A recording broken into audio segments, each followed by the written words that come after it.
அதாவது இப்போ நான் எல்லாரையும் ஒரு அணியில் திரள வேண்டும் நான் சொல்கிறேன். அது மாதிரி மதிப்புக்குரிய நண்பர் செல்வ பெருந்தையை அவருடைய கூட்டணிக்கு அவங்க கேட்டிருக்கிறாங்க. அது அவருடைய சொந்த கருத்து. அதை பற்றி நம்ம ஒன்றும் கருத்து சொல்வதற்கு இல்லை. பாஜக சார்பாக 2 பேருக்கு நம்ம பேச்சுவார்த்தை நடத்திட்டு இருக்கோம். பாட்டாளி மக்கள் கட்சி பேச்சுவார்த்தை நடத்திட்டு தேசிய ஜனநாயக வாய்ப்பு இருக்காங்க. இந்த தேர்தலுக்கு இன்னும் ஒரு 10 மாதம் இருக்குது.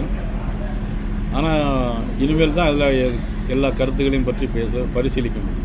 வரக்கூடிய தேர்தலில் ஒருங்கிணைந்த அதிமுக சாத்தியப்படுமானே அதுக்கு முயற்சி இருக்குங்க. ஏற்கனவே நீங்கள் சொல்லியிருக்கீங்க. என்னை பொறுத்த மட்டும் நான் ஏற்கனவே ஆரம்ப காலத்திலிருந்தே நான் சொல்லிகிட்டு இருக்கிறது என்னென்னா, எல்லா கட்சிகளுமே ஓரணியில் வரணும்.